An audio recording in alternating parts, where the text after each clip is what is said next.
Hey everyone, I'm here to help you relax and drift off tonight. If you enjoy using these videos to fall asleep, don't forget to like this video and subscribe to the channel for more calming content. Share where you're watching from and what time it is for you. I'd love to know. Now settle into a cozy spot, take a deep breath, and let's start unwinding together. In the remote reaches of a forgotten valley, shrouded by mist and ancient oaks, there stood an imposing mansion known by locals as the House of Silent Mirrors. For as long as anyone could remember, the estate had been steeped in mystery and sorrow. Unlike any ordinary dwelling, this house was said to harbor a peculiar magic. Every mirror within its walls refused to show a reflection. It was as if the glass had become a window into nothingness, a void where the souls of its inhabitants, and perhaps of those who dared enter, were forever hidden. Legends told of a tragic past, a family once blessed with beauty and prosperity, undone by a curse wrought from heartbreak and betrayal. As time passed, the curse seeped into every polished surface of the mansion, stripping away the mirror's ability to reveal the truth of one's image. Over generations, the tale of the House of Silent Mirrors became a whispered cautionary fable, a place where identity itself could be erased, where one might lose not only the reflection, but also a piece of the self. Catherine Bellamy, a pragmatic yet curious archivist, had always been fascinated by the arcane and the inexplicable. When she received news that she had inherited a long-forgotten estate from a distant relative she'd never met, she was both intrigued and unsettled. The inheritance came with little explanation, a faded deed, a cryptic note, and a single phrase scrawled in elegant handwriting. "Welcome to your legacy. Beware the glass that holds no truth." With her heart pounding and a sense of foreboding, mingling with curiosity, Catherine journeyed to the mansion. The drive through winding country roads ended at a rusted iron gate draped in ivy. Beyond it, the house loomed in the late afternoon light, a grand though time-worn structure whose many windows seemed to gaze emptily into the distance. It was as if the mansion itself had been waiting for her arrival. Upon entering, Catherine was struck by a profound silence. The foyer was vast and dimly lit, filled with relics of a bygone era, faded portraits, heavy velvet drapes, and ornate furniture that spoke of opulent splendor now lost to time. Yet what captivated her most were the mirrors that adorned nearly every wall. In every polished surface, on the mantel in the grand hall, even in the narrow corridor, there was nothing. No reflection of her timid smile, no ghostly image of the past. Instead, the mirrors offered only an endless void, a dark expanse that seemed to absorb all light and memory. In the solitude of the drawing room, Catherine gingerly approached a grand mirror framed in gold leaf. As she gazed upon it, she saw only her own eyes, staring back at her as though from a deep, unyielding darkness. A chill ran down her spine. This was no trick of poor lighting or aged glass. It was a phenomenon that defied the natural order, a puzzle that demanded to be solved. Determined to understand the mystery of the silent mirrors, Catherine began exploring every corner of the mansion. In a dusty study, she uncovered a stack of brittle diaries and letters written by her enigmatic great-aunt, Isadora Bellamy, a woman whose life had been as brilliant as it was tragic. The pages spoke of love and loss, of a family once united and then torn apart by betrayal. Isadora had written at length about a fateful day when a terrible misfortune had befallen the family. In her anguish, she had invoked an ancient ritual, desperate to hold on to what was lost. But instead of restoring what was broken, the ritual had cast a curse upon the house, one that stripped away the ability of mirrors to reflect the true self, leaving only emptiness. Each journal entry painted a vivid picture of a home steeped in both splendor and sorrow. Catherine learned that the mirrors had once been ordinary reflections of life's vibrancy. But after that cursed day, they began to change. First subtly, then inevitably, until they reflected nothing at all. The diaries hinted at a grim possibility that the mirrors, by absorbing the reflections of those who lived within, were also trapping fragments of their very souls.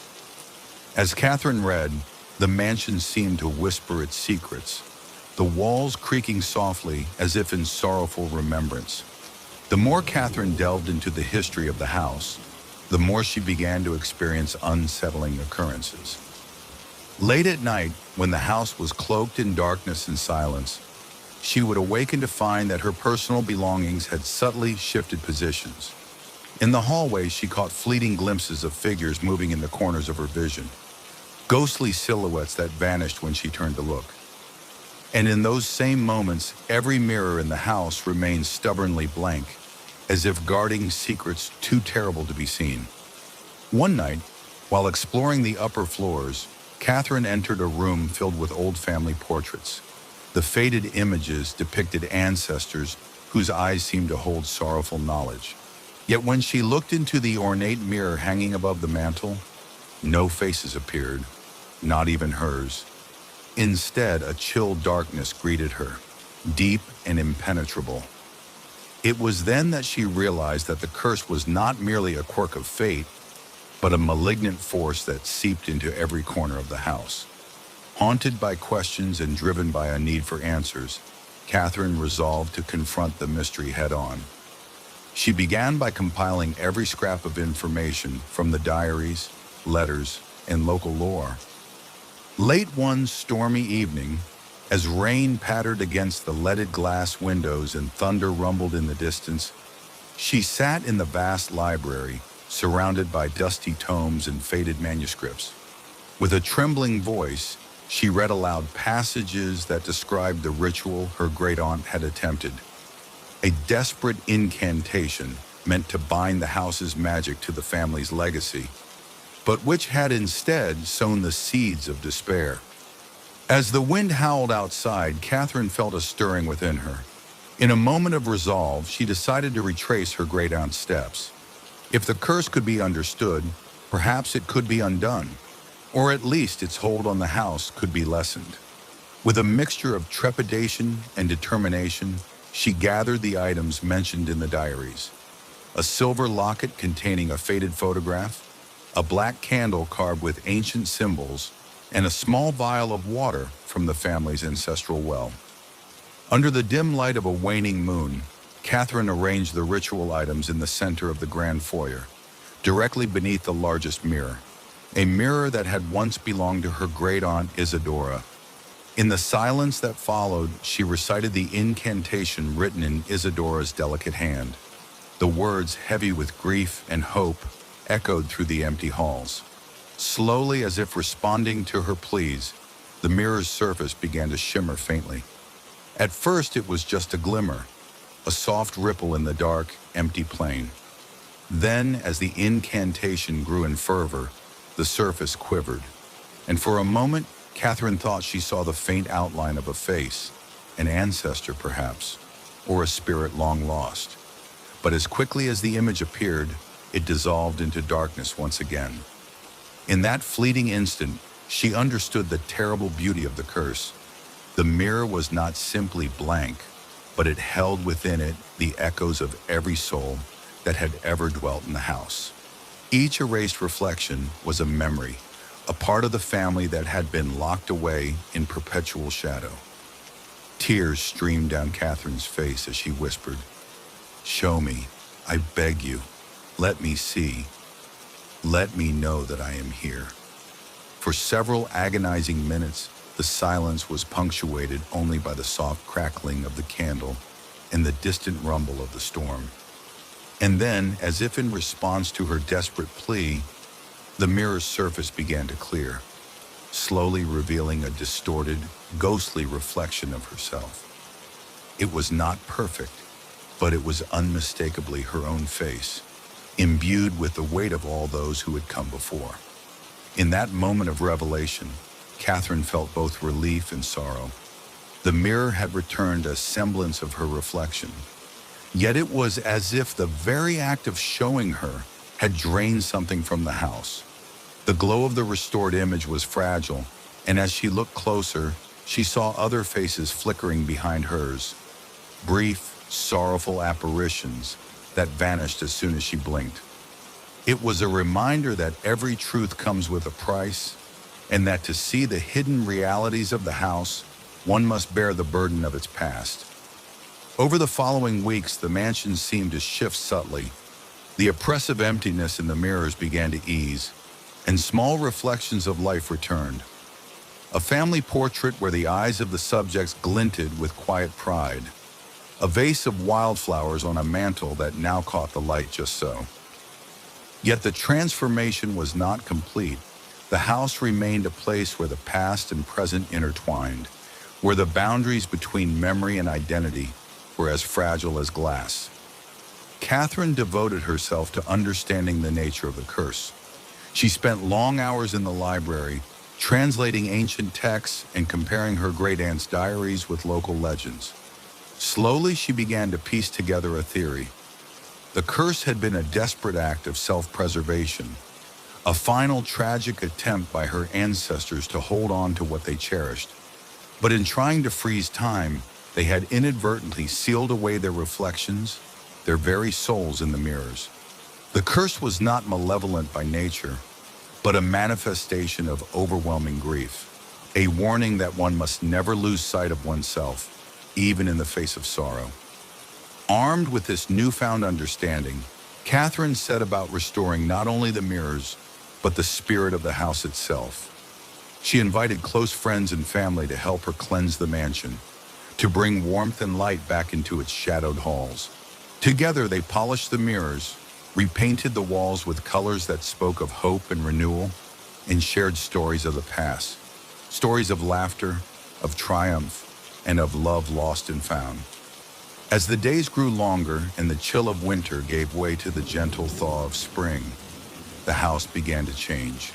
The mirrors, once void and silent, started to reflect not only physical images, but the essence of the people who now filled the rooms.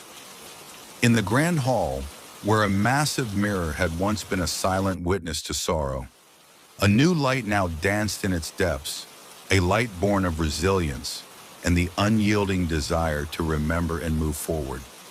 Catherine found herself transformed by the experience.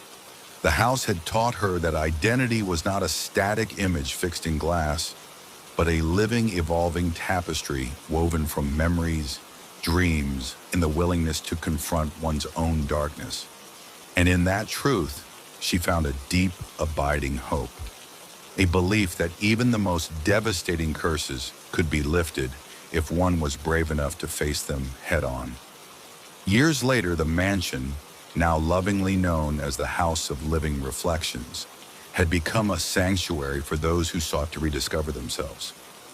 Catherine continued her work as a historian and guardian of her family's legacy, opening the mansion's doors to scholars, artists, and anyone yearning to understand the delicate balance between light and shadow. One crisp autumn morning, as Catherine sat in the newly restored foyer and gazed into the largest mirror, she saw her reflection clear and whole. Yet as she watched, the images within the mirror shifted subtly. Behind her, she saw the smiling faces of her ancestors, their eyes shining with gratitude and peace. In that final reflection, the house revealed its greatest secret, not that the curse had been broken entirely, but that it had transformed into something beautiful. A living reminder that the past is never truly lost, but can be embraced as a part of who we are. In the twilight of her life, Catherine often wandered the halls of the House of Living Reflections, each mirror now a portal not to a void, but to a vibrant tapestry of memory and possibility. The mansion had become a beacon of hope, a place where the scars of grief were healed by the light of understanding and the gentle strength of acceptance. Visitors came from far and wide to hear her stories, to learn from the lessons etched in every polished surface. They marveled at how the house, once a prison of blankness and despair, had transformed into a living archive of the human spirit. And in every reflection they saw, they found a spark of their own essence, proof that while the past may haunt, it can also illuminate the path to a brighter future. Thus, the legend of the house where mirrors once refused to reflect became a timeless tale, a story of loss, transformation, and the enduring power of self-acceptance.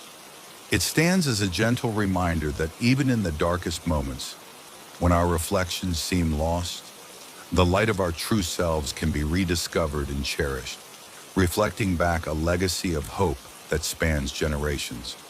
In every silent mirror now hung in the house of living reflections, there lies the promise of rebirth, a reminder that though our shadows may sometimes vanish, the truth of who we are endures, shining ever bright in the light of understanding. In a forgotten corner of the world, where ancient legends still stirred in the wind and the sun painted the earth in hues of golden fire, there lay a field unlike any other. Local lore spoke of a vast, undulating meadow, bordered by gnarled oaks and silver birches, that at the peak of every day, when the sun was at its zenith, would mysteriously swallow every shadow in its midst. No living thing, no dark silhouette cast by the light could persist under its spell. This phenomenon was known only to a handful of villagers and wandering scholars who dared to ponder its secret. They called it the Field of Vanishing Shades, a place where the ordinary laws of nature gave way to a magic both ancient and inexplicable. Lydia Marlowe had always been a seeker of mysteries. As a child growing up in the modest hamlet of Ashbourne, nestled against the wild frontier of green and golden fields, she'd listened wide-eyed to the whispered tales of the field that swallowed shadows. Elders in the village spoke of it in hushed voices, warning that its beauty was matched only by its strange and unpredictable power. Over time, the legend became an irresistible siren call in Lydia's heart, a promise that somewhere beyond the mundane, reality itself was woven with secret wonders. Now, as a young adult, Lydia had returned to Ashbourne after years spent in the city, driven by an urge to reconnect with her roots and perhaps with the magic of that legendary place. One crisp summer morning, with the promise of a brilliant noon, she set out on a solitary journey. Carrying nothing more than a leather journal, a battered camera, and a heart full of quiet hope, she ventured toward the field described in the old stories. The path wound through sun-dappled woodlands and over gentle streams until she reached the outskirts of a vast meadow, where the air shimmered with heat and possibility. Lydia's first steps into the field were accompanied by a strange serenity. The tall grasses swayed in the soft breeze like waves on a golden sea, and wildflowers, pale blues, pinks, and whites, dotted the landscape. Yet even in that apparent idyll, there was something uncanny about the way the light played on the ground.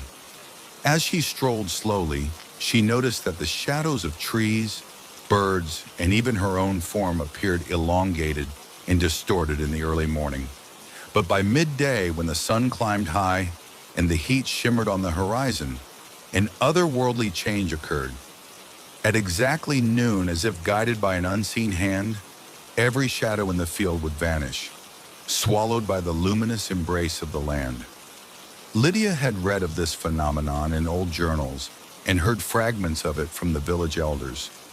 But to witness it with her own eyes was an entirely different experience. She sat upon a smooth stone near the field's center, her gaze fixed on her own dark silhouette stretching across the ground. As the clock's unseen hand nudged the moment toward high noon, an inexplicable hush fell over the land.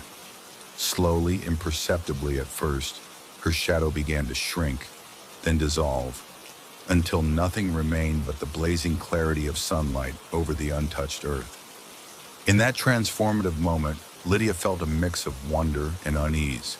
It was as if the field, bathed in the fierce light of the sun, had the power to erase not only physical darkness, but also the hidden aspects of oneself. Was this the magic of renewal? Or was it a force that consumed all that was hidden away, leaving behind only the unvarnished truth of daylight? That evening, as the golden light of sunset slowly reclaimed the land and shadows crept back over the field, like memories returning at dusk, Lydia sought answers. Over a small meal in the village inn, she quietly inquired about the field with old man Corbin, a wiry, weathered man whose eyes sparkled with the wisdom of decades. He leaned close, his voice a conspiratorial whisper. They say the field was once the battleground of ancient spirits. At high noon, when the sun's fury is greatest, the field devours the shadows of all living things. Shadows that carry the burdens, the secrets, the hidden sorrows of our souls. It is both a blessing and a curse. For if your shadow is lost, so too might be the parts of you that you would rather keep hidden. Corbin's words unsettled Lydia, yet ignited within her a fierce curiosity. What did it mean for a shadow, this silent, ever-present companion, to be swallowed away by the light? Was it merely a natural optical trick, or did it reveal something deeper about the human condition? That night, unable to sleep, she pored over her own journal and compared the ancient writings she'd gathered from the village archive. She discovered an old folktale, a legend of a maiden whose shadow was said to hold the essence of her innermost dreams and fears. And when, on a fateful day, her shadow vanished in the field, she was doomed to wander the earth, forever torn between the world of dreams and the realm of harsh reality. Compelled by these mysteries, Lydia embarked on a personal quest to understand what the field truly meant. Over the course of several days, she returned repeatedly to the meadow, each time documenting the phenomenon with careful sketches, photographs, and reflective writings. She noticed patterns emerging.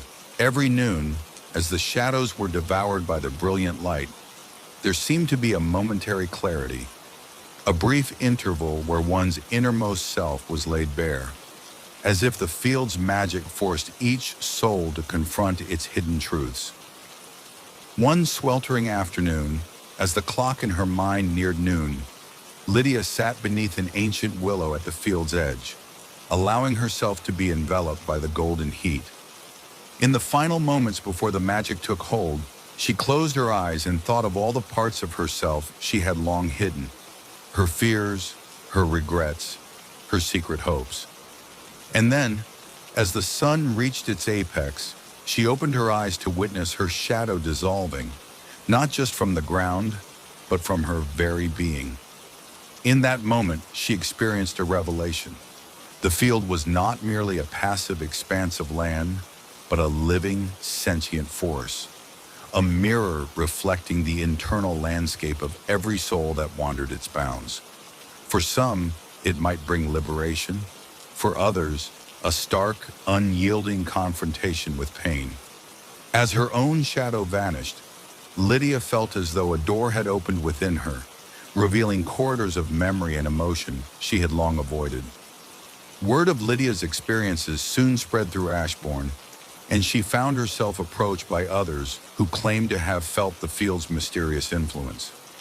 One evening, under a sky brushed with the soft blush of dusk, a small group of villagers gathered at the edge of the field. They were an odd assembly, a retired school teacher, a grieving widow, a wandering poet, and even a young apprentice with eyes full of wonder and fear. Each had a tale of lost shadows, of memories suddenly laid bare, of secrets forced into light, and of a strange catharsis that followed the midday vanishing. They formed a hidden council, meeting at the field on the days when the phenomenon was most pronounced. Together, they shared stories, theories, and personal revelations. They discussed ancient myths, the role of light and darkness in the human soul, and the possibility that the field's magic could either heal or break a person, depending on their inner strength. The council became a sanctuary of shared vulnerability, a place where people could speak of their hidden selves without fear of judgment. Lydia, with her meticulous records and compassionate spirit, emerged as a leader among them. She encouraged each member to write down their experiences and dreams, believing that by sharing these intimate truths, they could collectively understand the field's true nature. Their writings filled dozens of notebooks, creating a tapestry of human emotion as vivid and varied as the colors of the setting sun. As the council's gatherings continued, a remarkable transformation began to occur, not only within the individuals who frequented the field, but in the field itself. With each passing day, as more people shared their inner truths, the meadow seemed to respond. The grasses grew greener, the wildflowers bloomed in even more brilliant hues, and the very air shimmered with a palpable sense of renewal. It was as though the field, in swallowing the burdens of countless souls, was absorbing their pain and transforming it into something beautiful. One particularly intense meeting took place on a scorching summer day. The villagers arrived in droves, each with heavy hearts, yet a determined glimmer in their eyes. They sat in a circle on the cool, dew-laden grass, and as noon approached, they all stood in unison. In the brief, magical moment when the sun was directly overhead, every shadow, each one symbolic of hidden grief, vanished from sight, and in that silence, a collective sigh seemed to echo across the field, as if the earth itself had exhaled a long-held secret. After the event, many felt lighter, as if a weight had been lifted from their souls. The once painful memories transformed into lessons of resilience and hope. For Lydia, it was a moment of profound clarity. The field had the power to reveal the hidden corners of one's heart, but it also offered the chance to reclaim them, to reshape one's identity in the honest light of day. Yet not all were ready for such revelations. In the midst of the growing optimism, some villagers began to experience a strange counter-effect. A few nights after the field's midday magic, subtle creeping shadows would return. But these were not the familiar silhouettes of their bodies. Instead, they appeared as phantom remnants, dark wisps that seemed to cling to their souls like lingering regrets. These shadows did not vanish with the approaching dusk. Rather, they deepened and twisted, becoming symbols of unresolved pain and suppressed anger. Lydia encountered one such case in the form of Jonas, a quiet man whose eyes carried an ever-present sadness. Jonas confided that ever since his shadow had vanished that fateful noon, a new dark presence had taken its place, a shadow that would follow him wherever he went, reminding him of a betrayal he could not forget. His anguish was palpable, and despite the council's collective healing, his internal darkness seemed impervious to the field's transformative power. This revelation spurred a new chapter in the council's efforts. They realized that the field's magic was not a panacea for all wounds. It demanded a willingness to confront and reconcile with one's inner demons. For some, the disappearance of the shadow was merely the first step on a long, arduous journey toward healing. The council began to study ancient rituals and meditative practices, determined to find ways to not only let go of hidden sorrow, but to transform it into something constructive. Lydia took it upon herself to organize guided sessions, where each person would, in the reflective glow of sunset, confront the phantoms of their past and slowly, painfully, begin the process of reclaiming their true selves. During one such session, as the gathering took place beneath a canopy of twinkling stars, Lydia introduced a new ritual, a covenant of light. With trembling hands, each member of the council was given a small, hand-blown lantern. They were instructed to write down one painful memory or unresolved regret on a scrap of parchment, and then to place it inside the lantern. At the stroke of noon the following day, they would all return to the field together. When the moment arrived, the group assembled in the center of the meadow. One by one, they lit their lanterns and released them into the open air.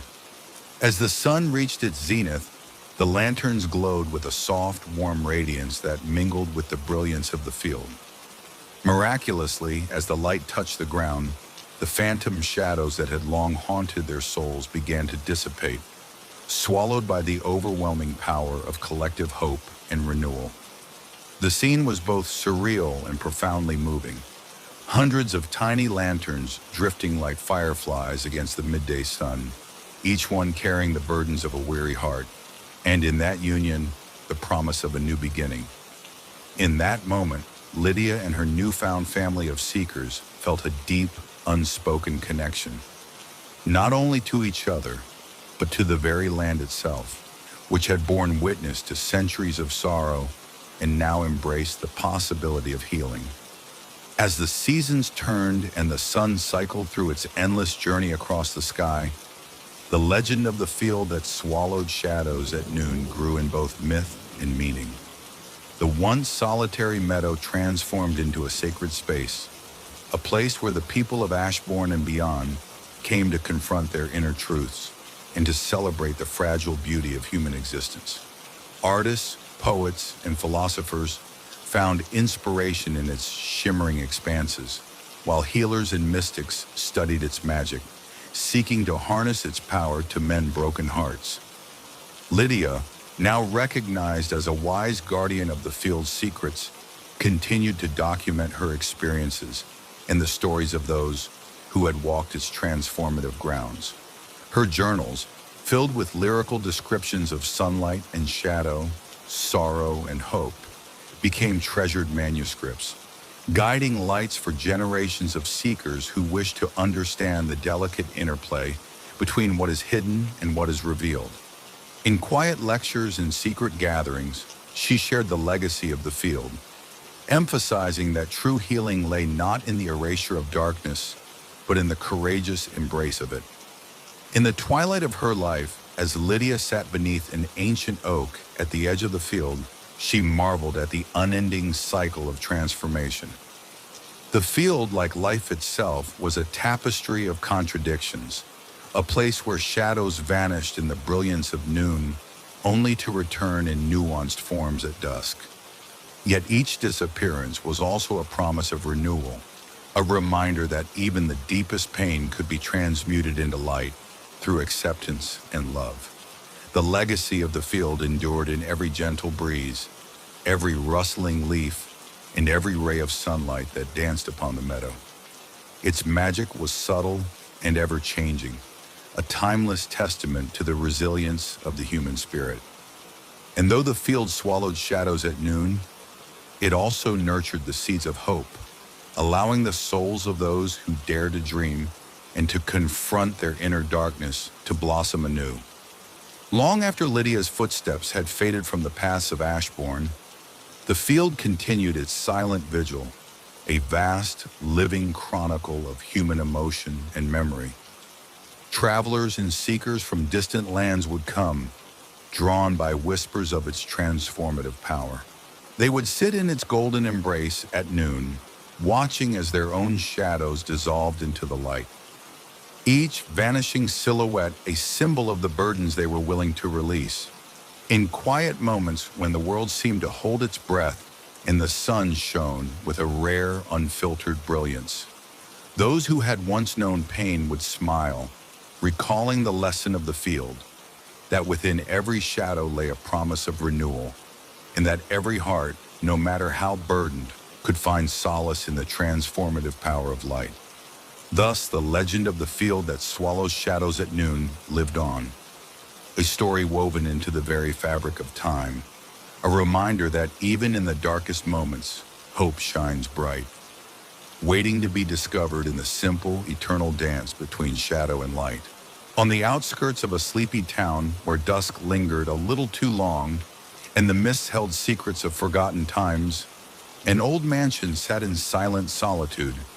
Its once grand facade now bore the scars of decay, ivy crawling over faded stone and broken windows that glinted like the eyes of long-departed souls.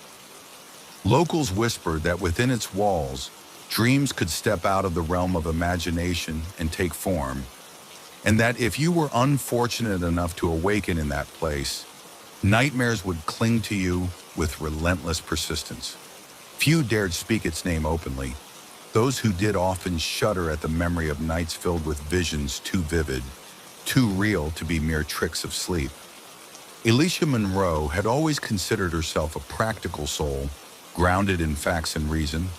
So when she received a letter informing her that she had inherited an estate from an unknown relative, a mysterious great-aunt she had never met, she was equal parts curious and skeptical. The letter, penned in elegant script on aged parchment, spoke of a legacy that defied ordinary inheritance.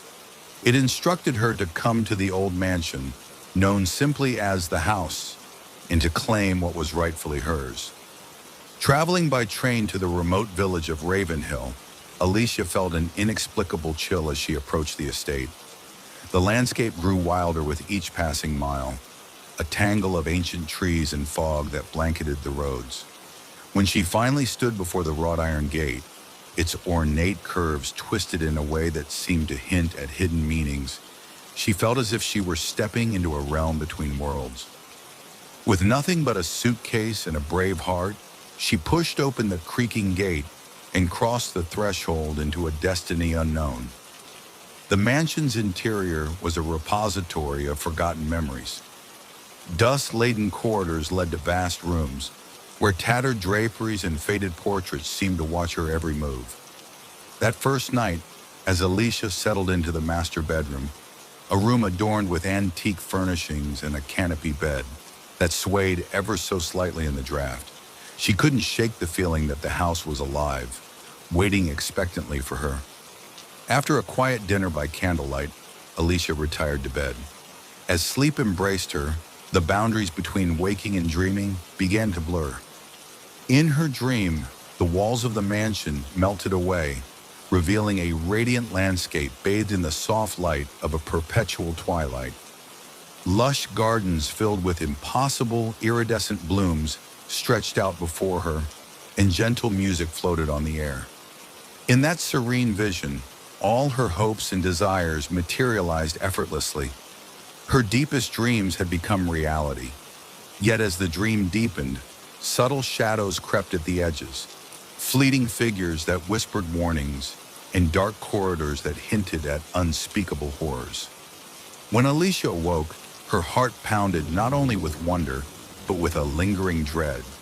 The beauty of her dream clashed violently with the undercurrent of terror that seemed to pulse through the mansion. The sensation was disorienting, leaving her to wonder whether she had truly dreamt, or if the house had somehow woven its magic into her very sleep. Over the following days, Alicia discovered that the mansion was a realm of extremes. In moments of quiet solitude, she would wander its labyrinthine halls and find rooms that defied logic. A parlor where time moved slowly and the air shimmered with ephemeral light, and a library where books rearranged themselves on the shelves as if guided by an unseen hand.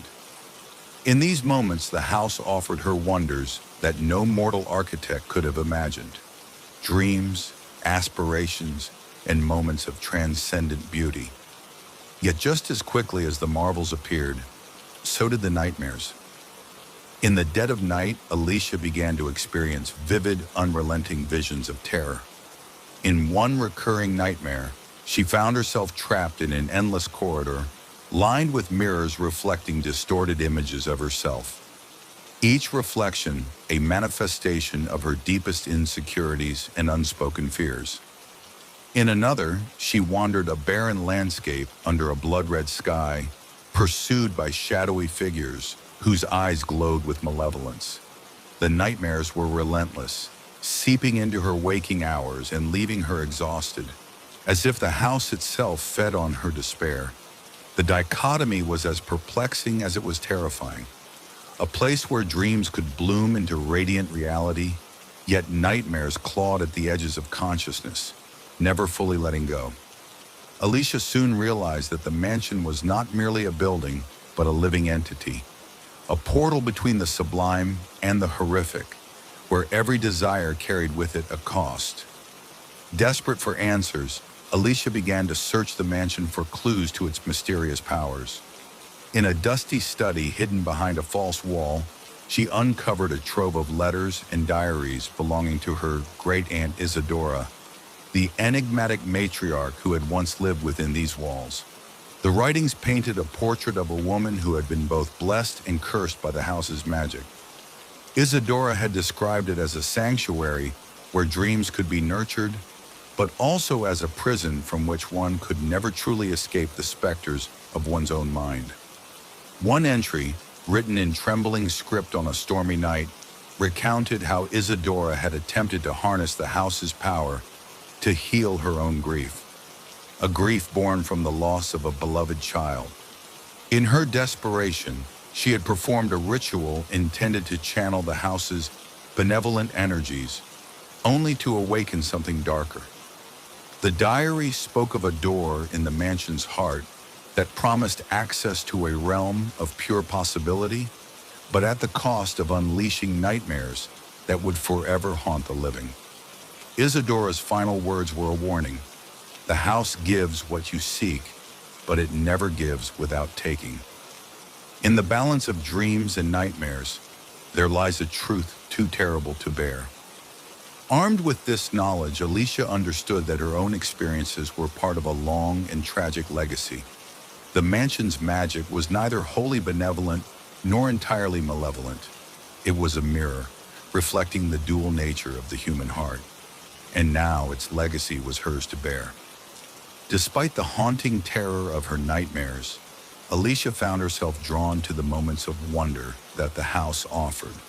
In a forgotten conservatory overgrown with wild vines, she discovered a hidden garden where the impossible became tangible. Here the air was filled with the scent of exotic flowers, and the soft glow of luminescent orbs cast dancing patterns on the walls. In this enchanted space, her dreams took shape, a vision of a life filled with beauty, love, and endless possibility. At first, the garden was a solace, a refuge from the relentless horrors that stalked her in the dead of night. Here she could breathe in the magic of her own hopes, watch as delicate blossoms unfurled like the petals of her heart, and listen to the gentle hum of life reborn. She spent hours there, sketching the fantastical scenes in her journal, capturing each fleeting moment of bliss with a fervor that bordered on obsession. Yet the garden was not immune to the house's darker influence. Even in this haven of light, shadows would fall and dreams would twist into nightmares. At times, a beautiful flower would suddenly wither, its petals crumbling to dust as if scorched by an unseen flame. The dichotomy of creation and destruction became a constant refrain, a reminder that every gift came with its own burden, every joy its own sorrow. As the days turned into weeks, the nightmares intensified. Alicia's sleep became a battleground where the house waged a silent war against her psyche. In these nightmares, the boundaries between dream and reality crumbled. She would find herself in vast, endless corridors where the walls bled with cryptic symbols, in labyrinths of distorted mirrors that reflected every fear and regret, in dark, stormy landscapes where the very air seemed to moan with despair. One particularly harrowing night, she awoke to find herself unable to move, paralyzed as a monstrous, shadowy figure advanced toward her. The figure's face was obscured by a veil of darkness, but its eyes burned with a fury that made her blood run cold.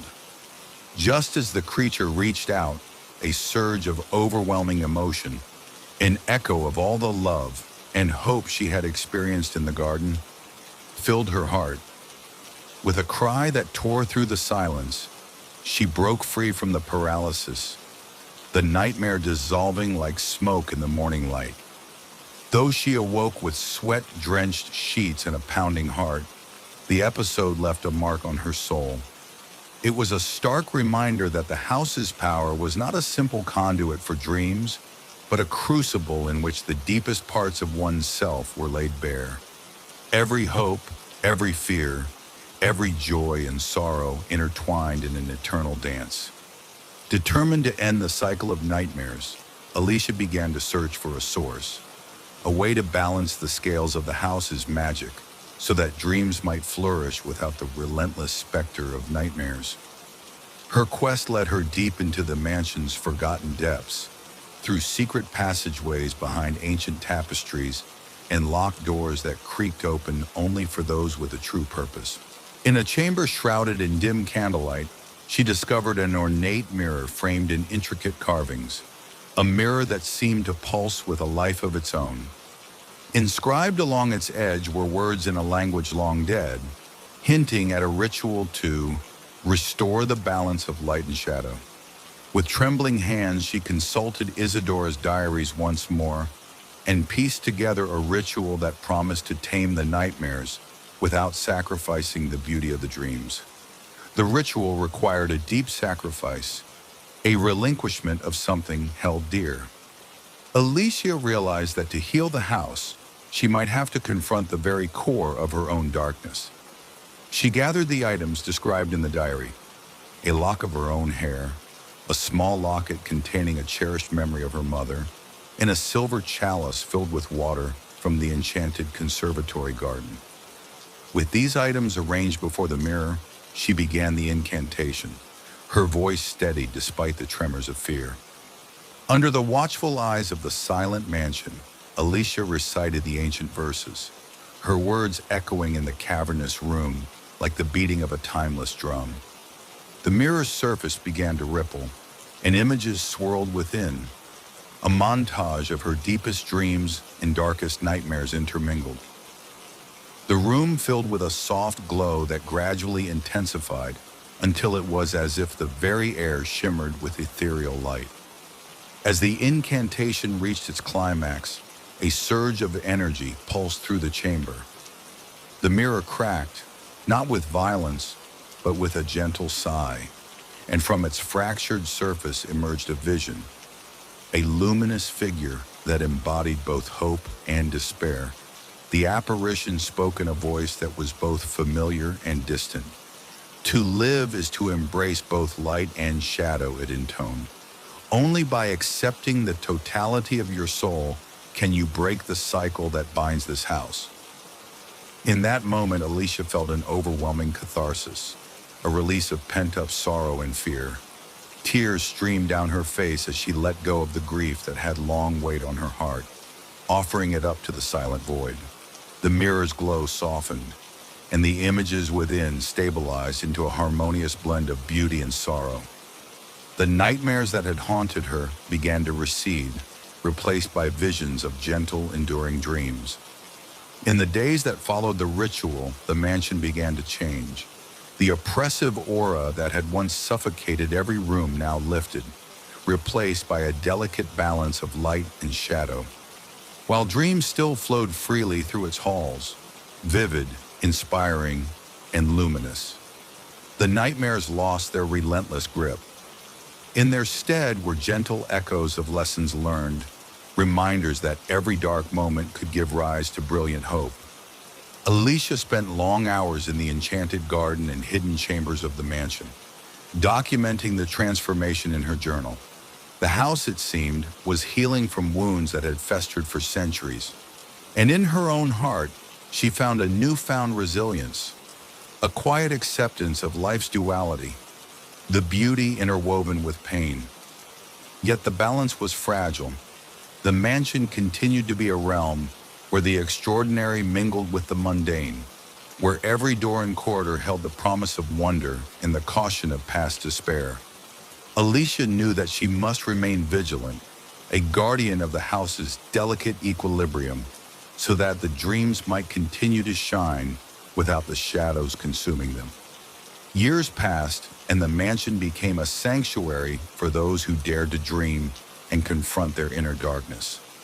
Alicia transformed her inheritance into a haven for seekers, a place where artists, writers, and wanderers could come to explore the realms of their own subconscious. The mansion's halls echoed with laughter and tears, with whispered confessions of both fear and hope. Under Alicia's gentle guidance, the house became known as the House of Living Dreams. Visitors marveled at its ever-changing nature, a place where one could witness the tangible form of their wildest aspirations, and yet, if unguarded, be drawn into nightmares that never fully faded. The legacy of the house taught them that to be human was to live in a world of contradictions, where beauty and terror danced together in an endless waltz. and where every ending paved the way for a new beginning. In the twilight of her life, Alicia often sat by a grand window overlooking the estate's sprawling gardens. The mansion, ever mysterious, shimmered in the light of the setting sun, a monument to the intricate tapestry of dreams and nightmares that had defined her journey. In her journal, now filled with decades of experiences, she wrote of the lessons learned, that the heart must embrace both its luminous dreams and its darkest fears, for it is in their union that true wisdom is born. The House of Living Dreams became a legend in its own right, a timeless reminder that the power to create beauty lay in the acceptance of life's inevitable sorrows. It was said that if one listened closely on quiet nights, they could hear the soft murmur of dreams and the gentle echo of nightmares mingling in harmonious cadence. And though the mansion would eventually pass into the annals of history, its legacy would endure, a beacon for all who believed that within every human soul there exists the capacity to transform even the darkest nightmare into the most radiant dream. Thus, the story of the house where dreams become reality and nightmares never end lives on in every whispered hope, in every quiet tear shed in the twilight. It is a tale of transformation, a testament to the resilience of the human spirit, and a gentle reminder that even in the depths of despair, the promise of a new dawn awaits. In the quiet recesses of lore, where myth and memory entwine, there exists a legend passed down through generations, a tale of a bridge that is not built of mere stone and wood, but of dreams and destiny. It is said that in a remote valley, hidden from the common maps of the world, there lies a bridge that spans the gap between two realms, the world we know and an otherworldly domain where time, color, and hope take on entirely new forms. Elders whisper that those who cross this bridge are granted a glimpse of possibilities, revelations, and the true nature of existence. Some say the bridge appears only to those with a yearning heart, while others claim it has been the portal for heroes and wanderers throughout the ages. Aidan Mercer had always felt different, an inexplicable pull toward the edges of reality. Raised in the modest town of Glenford, where legends were as common as the morning mist, he spent his childhood wandering along the banks of the old river Tarrant. The gentle murmur of the water, the sigh of the wind through ancient willows, all seemed to speak to him in a language that transcended words.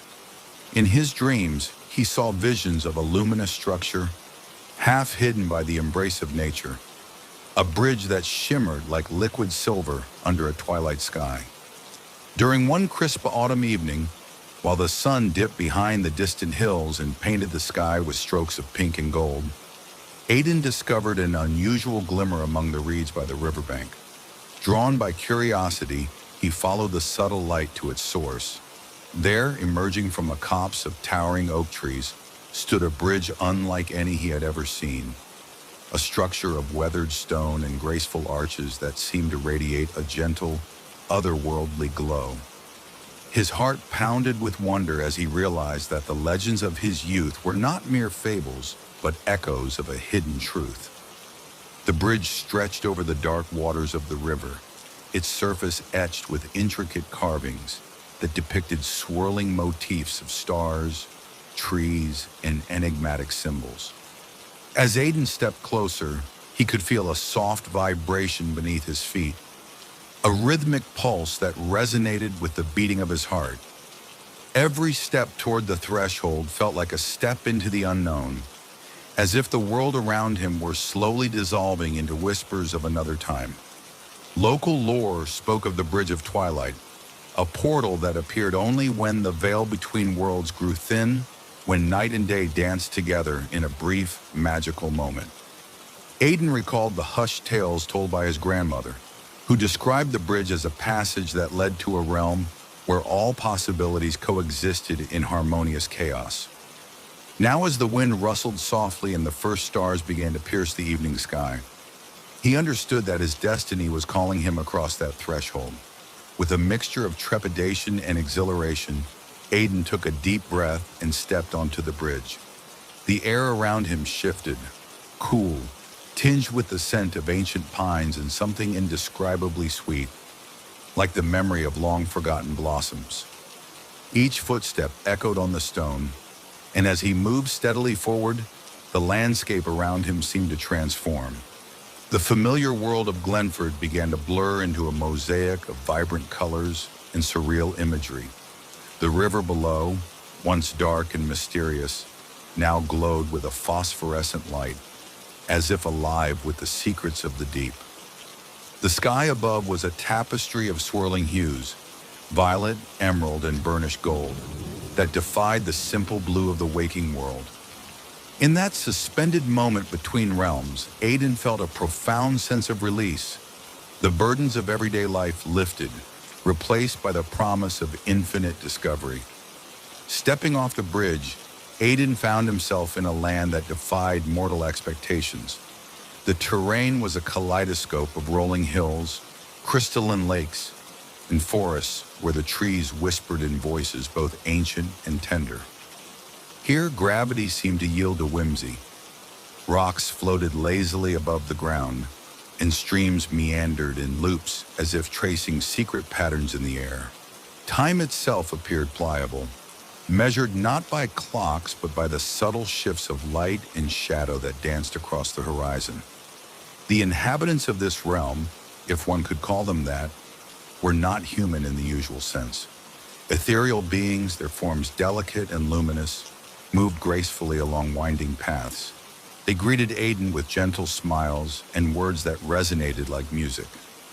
One such figure, a being draped in robes that shimmered like moonlit silk, introduced himself as Calum, a guardian of the realm. "Welcome, traveler," Calum said in a voice that blended with the wind. "You have crossed the bridge between worlds. Here, all that is hidden shall be revealed, and the boundaries of your heart will expand to embrace the infinite."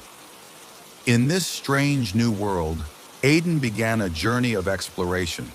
He wandered through enchanted glades where flowers bloomed in impossible shades, and the air vibrated with a constant, harmonious hum.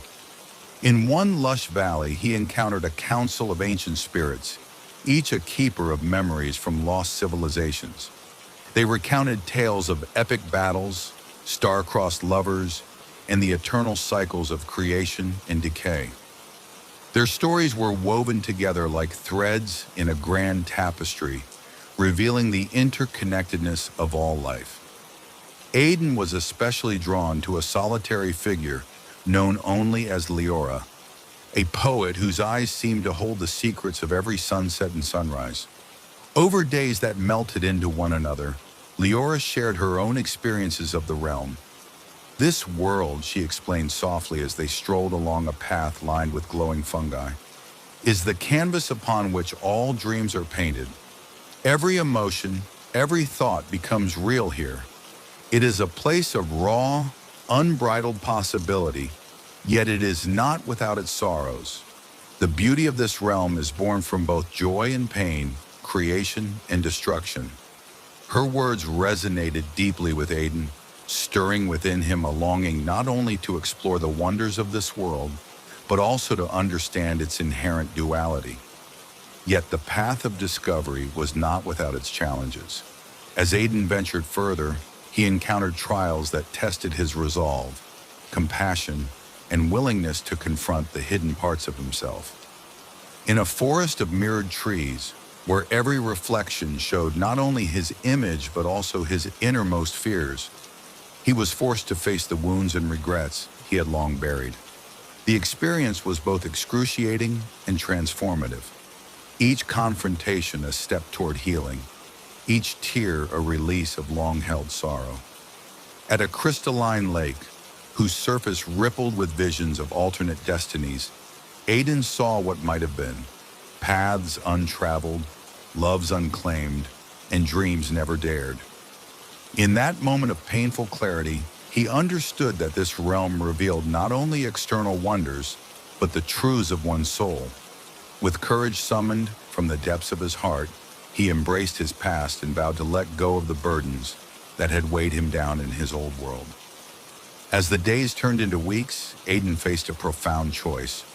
The bridge had offered him passage into a world of infinite possibilities, a place where he could live as an eternal seeker of beauty and wisdom. Yet the call of his former life still echoed in his memories, the faces of loved ones left behind, the familiar rhythms of home, and the responsibilities of a mortal existence. In the twilight hours, beneath a sky swirling with nebulae and stardust, Calum reappeared to counsel him.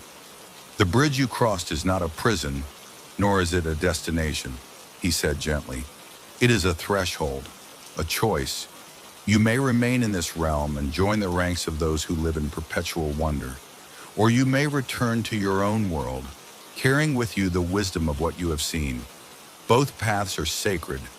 Both are a part of your destiny." Torn between the allure of eternal discovery and the bittersweet pull of home, Aiden spent many sleepless nights in contemplation.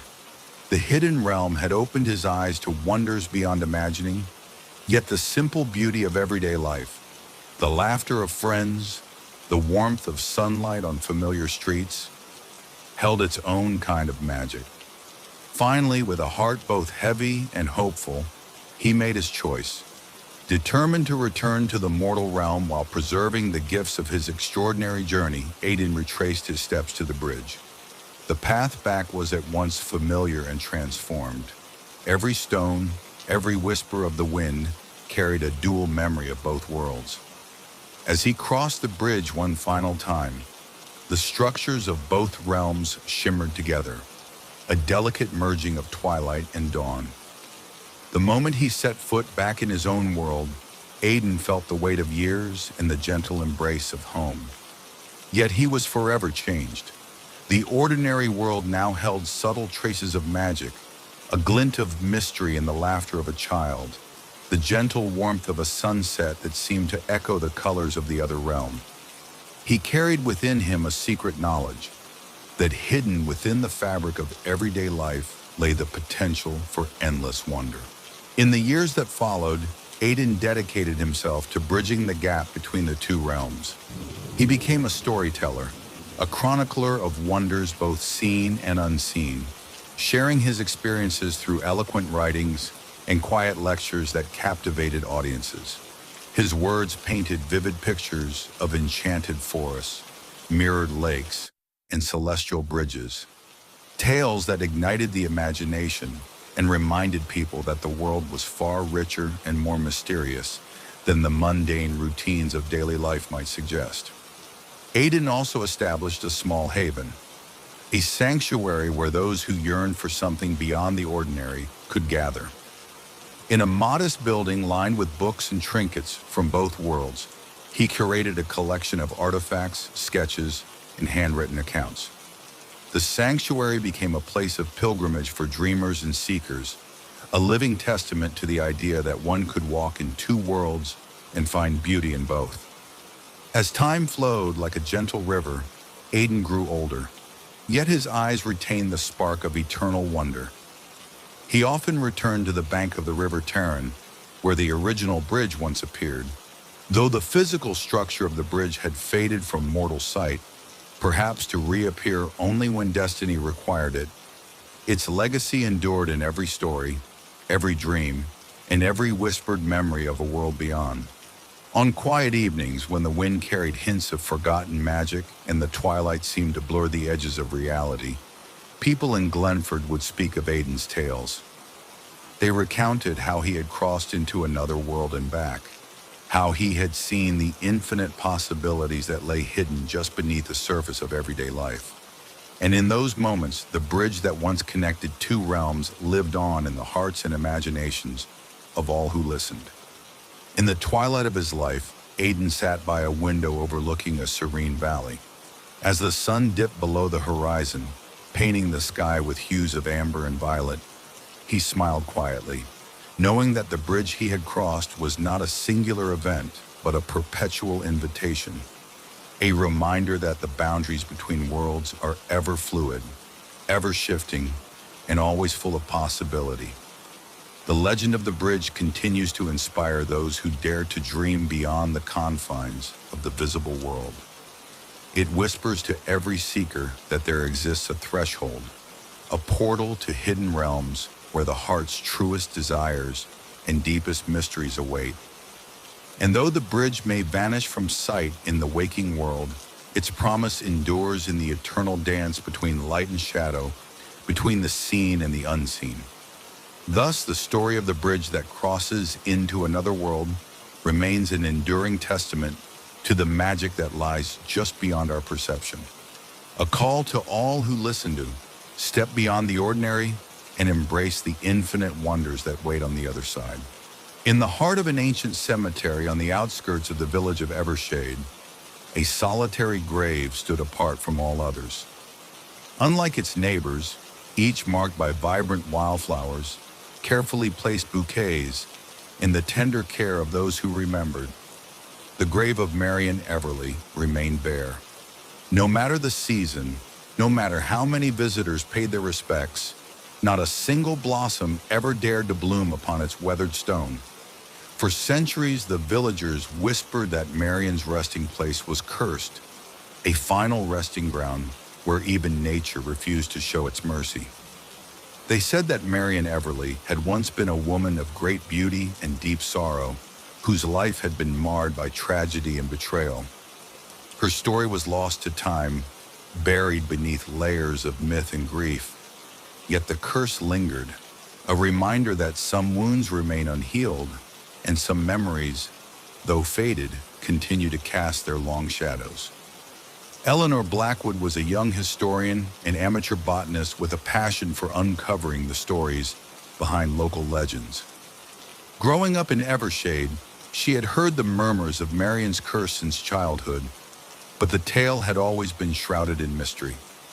Unlike most, Eleanor did not dismiss the story as mere superstition. Instead, she felt an inexplicable pull toward the grave, a silent call from the forgotten past. One chilly autumn morning, while cataloging the centuries-old headstones of the village cemetery, Eleanor noticed something odd. Amid the riot of colors that adorned every other grave, one plot remained stark, its granite slab darkened by time and untended sorrow. As she knelt before the stone, she could almost sense the absence, a void where life should flourish. Determined to learn more, she gently brushed away layers of fallen leaves and moss, revealing faint engravings of a name, Marion Everly. Her heart quickened. This was the grave of the cursed woman, the one where no flowers ever grew. With her notebook in hand, Eleanor vowed to uncover the truth behind Marion's fate and the mysterious curse that had silenced nature's beauty upon this hallowed ground. Eleanor's first step was to consult the faded records kept in the village's modest archive. There, amidst brittle pages and yellowed letters, she found fragments of a story long buried in rumor and time. According to the scant documents, Marion had been a radiant young woman whose life was abruptly marred by loss. Some accounts spoke of a forbidden love, a romance doomed by family feuds and betrayal, while others hinted at a deeper sorrow, a secret wrong that had condemned her spirit. Local elders recalled that on moonlit nights, soft voices could be heard near Marion's grave, a lament, they claimed, from a soul that had been wronged in life. Old Mr. Hargrove, whose eyes held memories of many winters, confided in hushed tones.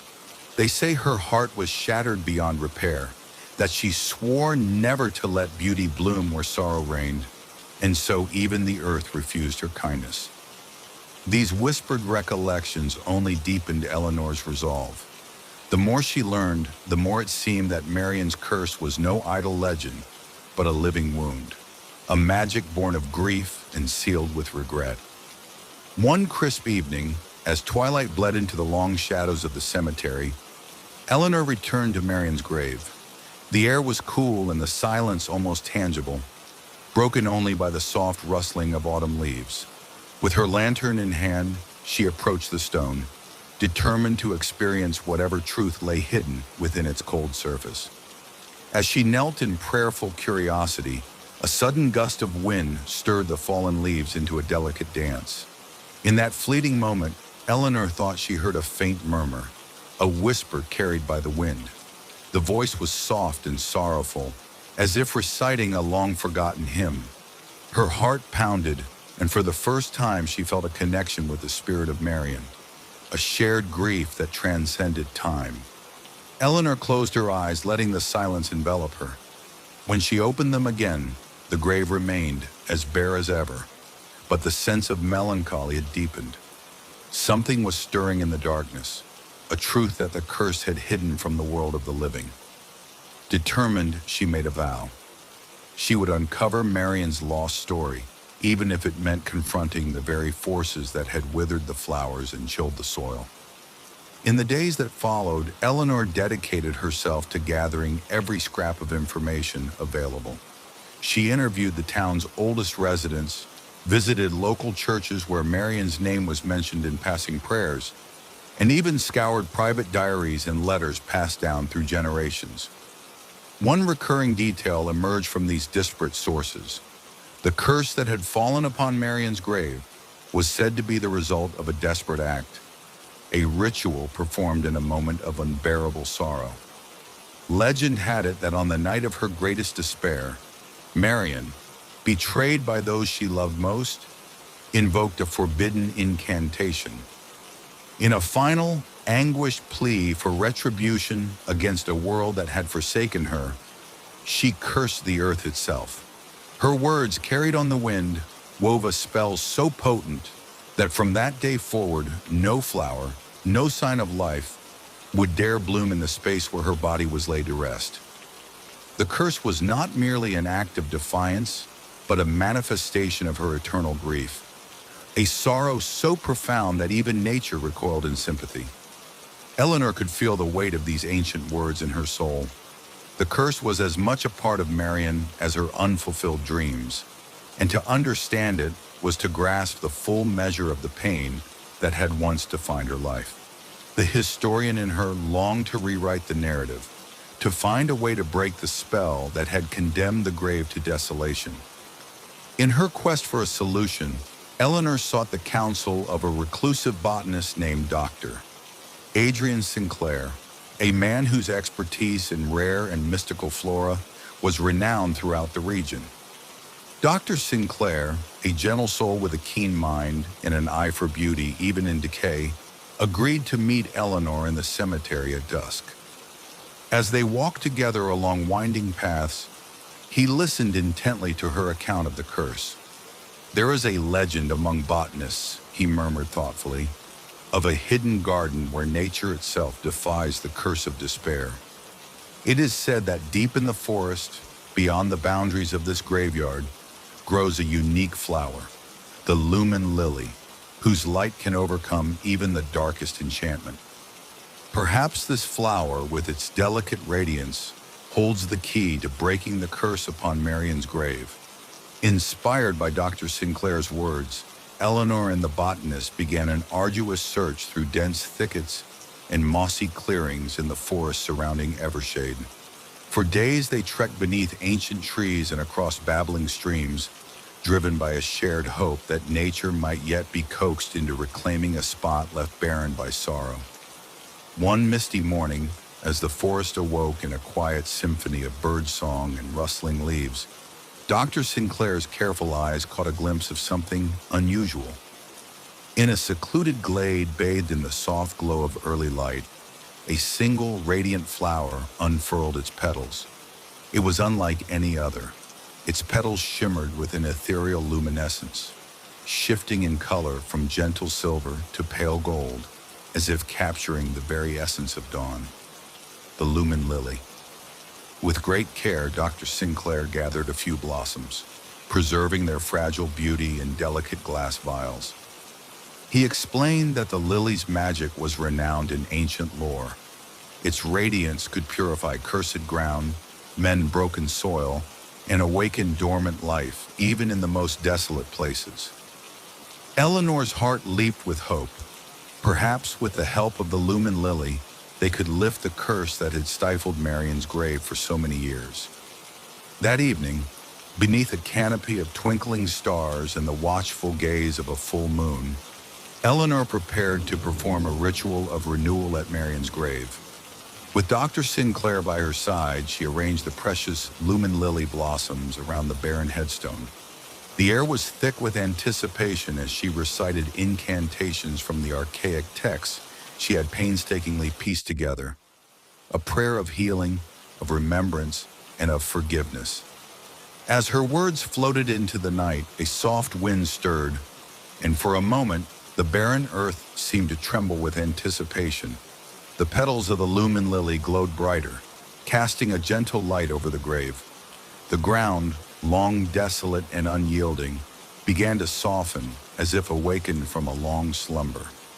In that ephemeral moment, Eleanor felt the presence of Marion, a bittersweet communion between past and present. It was as if the spirit of the cursed woman acknowledged the healing touch of hope. For several agonizing minutes, the ritual unfolded in a silent symphony of nature and memory. The soft hum of the lumen lily, the steady cadence of Eleanor's incantations, and the murmur of the wind created an atmosphere of fragile renewal. Then, as if nature herself had chosen to respond, the first tiny shoot of green broke through the hardened soil beside Marion's stone. Over the following days, the transformation at Marion's grave grew more remarkable. That solitary green shoot soon blossomed into a small cluster of delicate wildflowers, their petals soft and vibrant against the dark stone. Word of the miracle spread quickly through Evershade. Neighbors and skeptics alike gathered to witness the wonder. A grave once condemned to perpetual barrenness now radiated with life and color.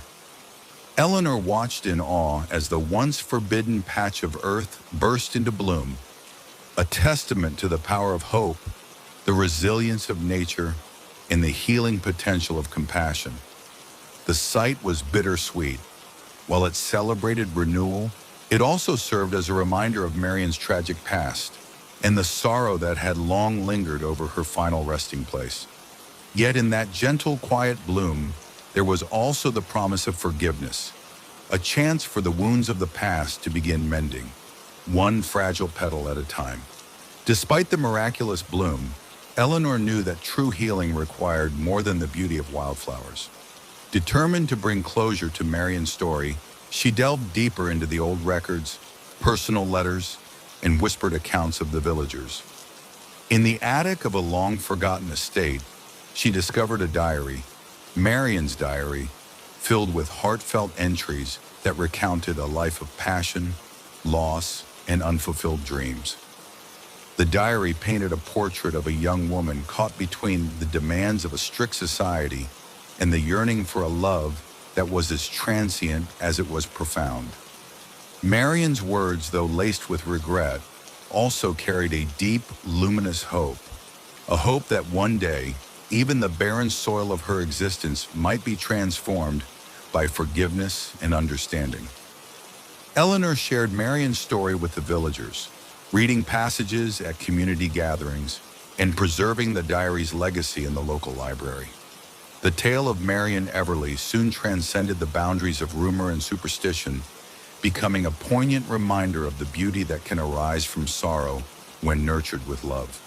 In the years that followed, Marion's grave, once a site of eerie desolation, became a symbol of transformation and hope for the people of Evershade.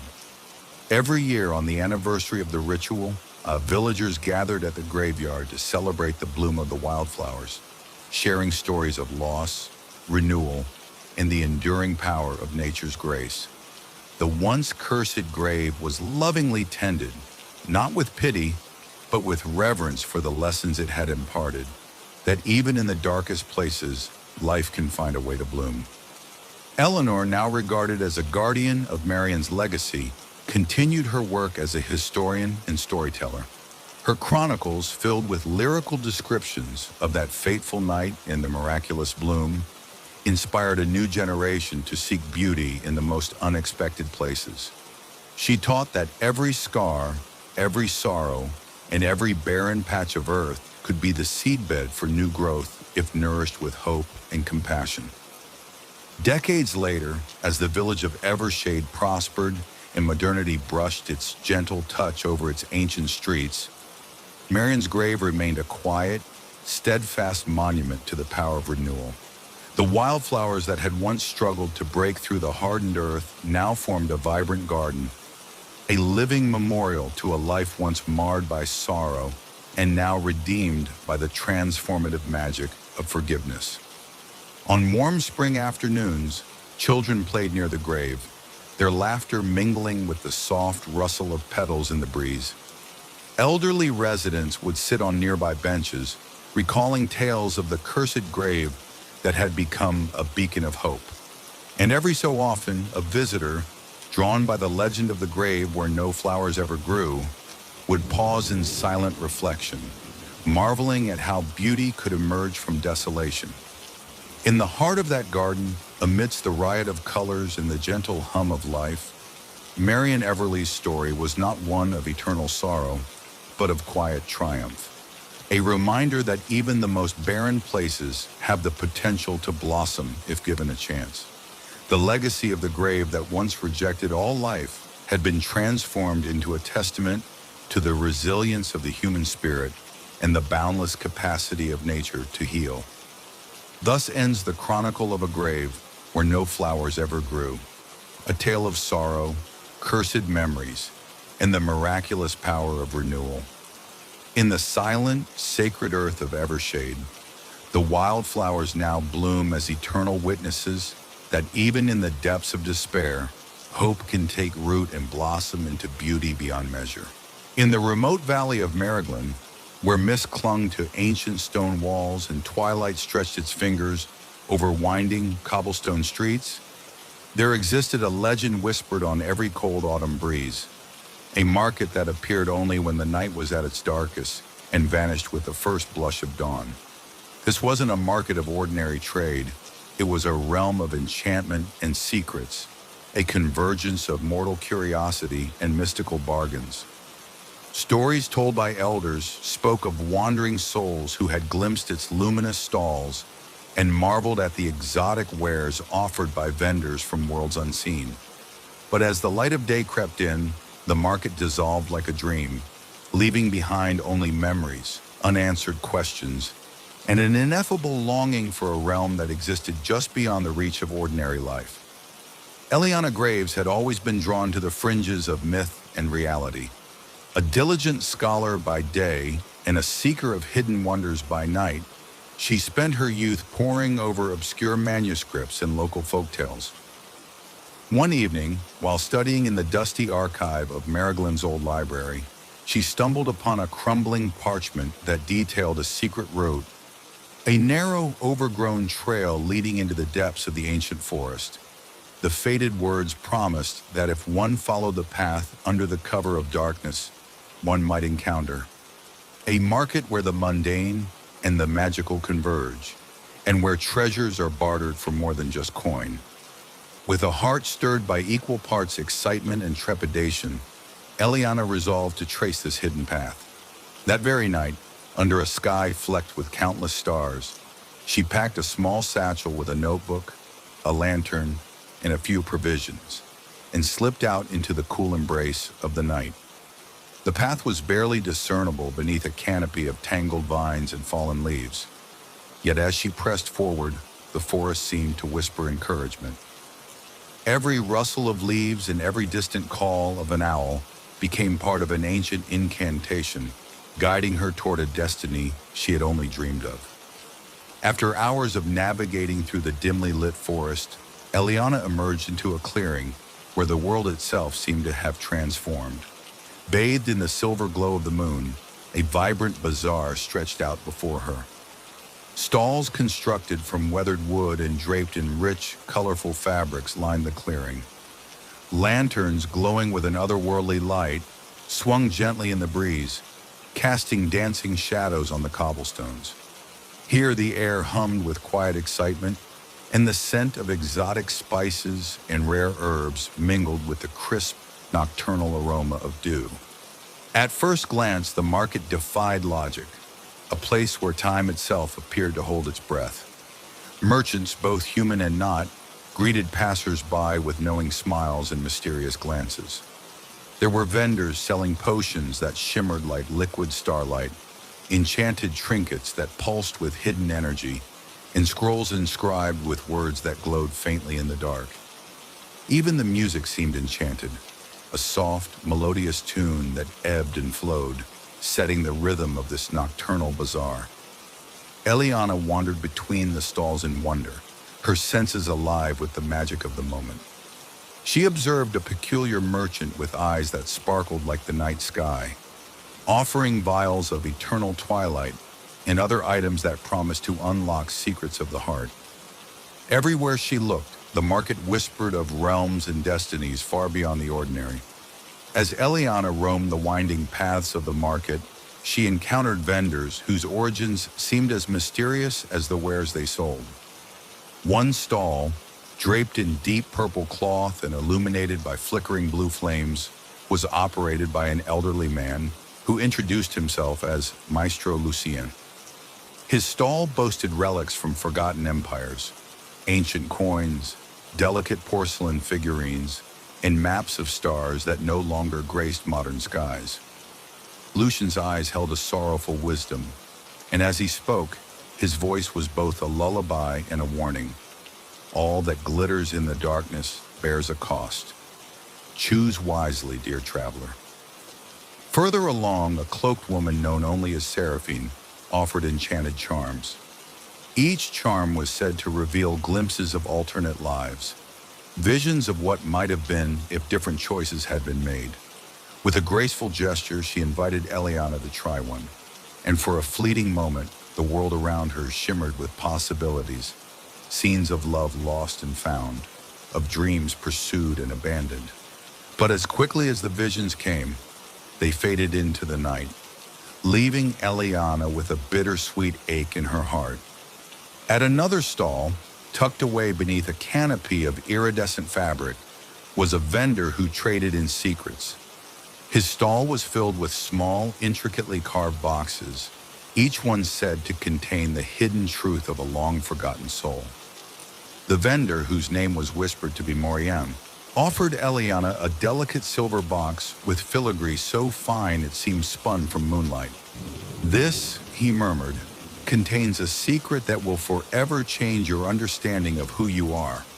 But beware, the revelation comes at a price." Drawn by an inexplicable pull, Eliana found herself lingering at Morian's stall long after others had drifted away. The vendor's soft, gravelly voice explained that the market was not simply a place of commerce, it was a crossroads of fate. "Every item here," he said, "is imbued with the energy of forgotten dreams and unfulfilled destinies. When you make a bargain, you are not merely exchanging coin for goods, you are bartering with the essence of your soul." With a mixture of caution and longing, Eliana inquired about the silver box. Morian's eyes, deep in knowing, met hers. "This box contains the memory of a lost love, a secret so potent that it can heal a broken heart. But it may also bind you to sorrow if you are not prepared. Consider your heart's desire, and if you wish, you may purchase it for a price not measured in mere currency." The words echoed in her mind as she weighed the cost of unveiling a secret that could change her life forever. Unable to resist the magnetic pull of the unknown, Eliana exchanged a token of her own, a locket that had belonged to her late mother, imbued with the warmth of cherished memories, for the silver box. As soon as the trade was sealed, a soft chime echoed through the market, a subtle note that resonated like a promise and a warning in equal measure. With the silver box now in her possession, Eliana continued her exploration of the market, her senses sharpened by the thrill of the exchange. Every stall she passed, every vendor she met, seemed to add layers of meaning to the tapestry of the night. The market was a living mosaic of human desire and hidden realms, a place where each purchase was a fragment of a larger, cosmic narrative. In one particularly moving encounter, she met a young man named Calder, a musician whose eyes were as melancholy as they were bright. Calder played a haunting melody on a flute carved from ancient wood, the notes of which seemed to carry the weight of the entire market. As he played, the melody resonated with the rhythm of her heart, stirring memories of love, loss, and the bittersweet beauty of ephemeral moments. Calder confided that he had come to the market seeking a way to mend his broken past, a journey that had led him from one hidden realm to another in search of redemption. Their conversation, filled with quiet hopes and lingering regrets, deepened the mystery of the market. Calder spoke of how, in the hushed hours of the night, the market revealed not just objects of trade, but also pieces of one's soul, fragments of what was lost and what could be reclaimed. Eliana realized that she, too, was part of this mystical exchange, her own life forever altered by the secrets unveiled beneath the cloak of darkness. As the night wore on, the magic of the market began to shimmer with an urgent vibrancy. Lanterns swayed in a gentle breeze, and the voices of the vendors grew softer, as if mindful of the impending dawn. Eliana's heart pounded with a mixture of elation and melancholy. She knew that as the first light of morning crept over the horizon, the market would soon dissolve into the mists of memory. Reluctantly, patrons began to gather their treasures and bid farewell to the enigmatic vendors. The ethereal stalls, so vivid and alive just hours before, now shimmered with a ghostly translucence. Eliana clutched the silver box close to her heart as she retraced her steps along the winding pathway that had brought her to this enchanted place. Every step was heavy with the knowledge that soon the magical realm would vanish, leaving behind only the echoes of a night that defied time. In the early blush of dawn, as the horizon was painted with streaks of gold and pink, the market began its mysterious dissolution. One by one, the stalls flickered and faded like apparitions caught in a dream.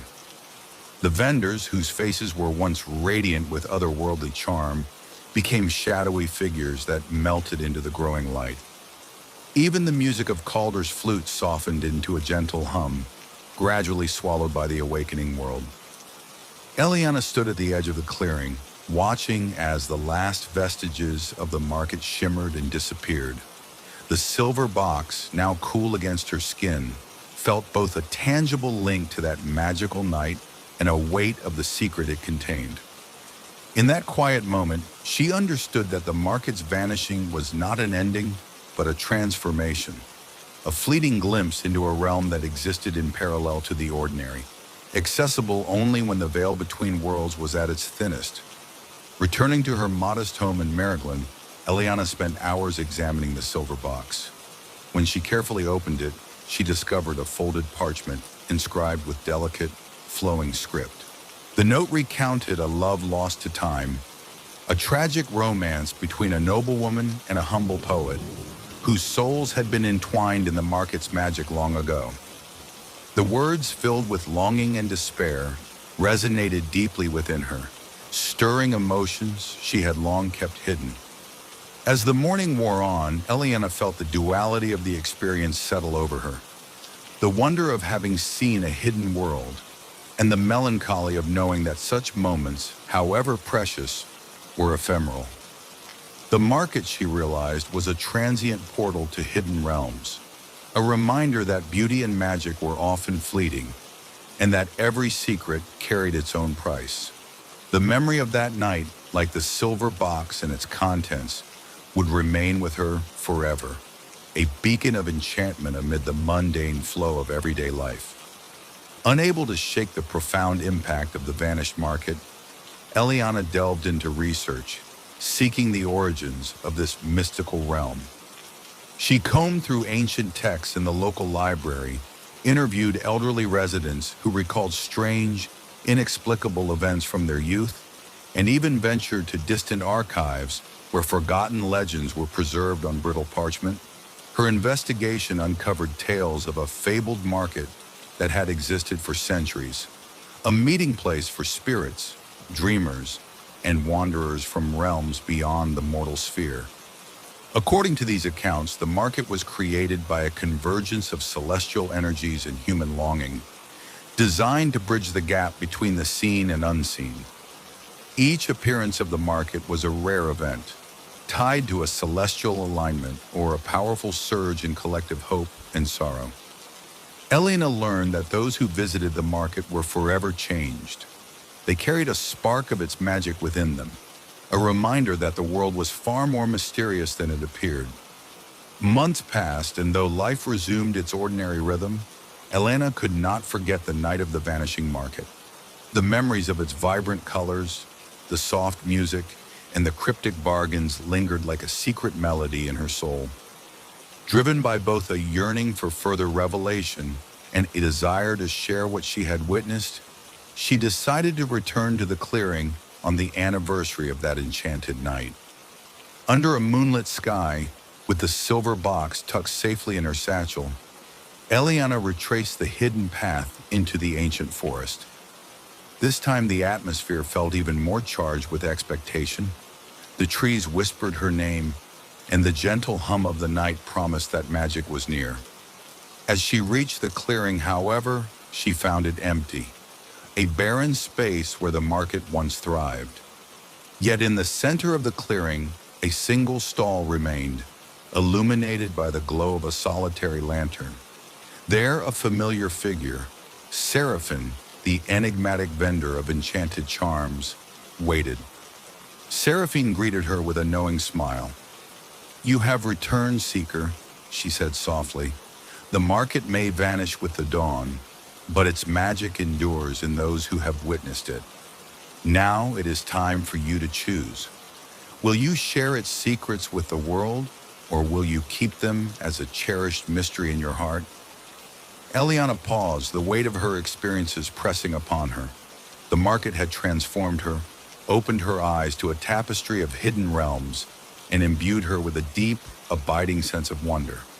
With quiet resolve, she chose to become a guardian of its legacy, a chronicler who would preserve its stories for future generations, ensuring that the magic of that ephemeral night would never be entirely forgotten.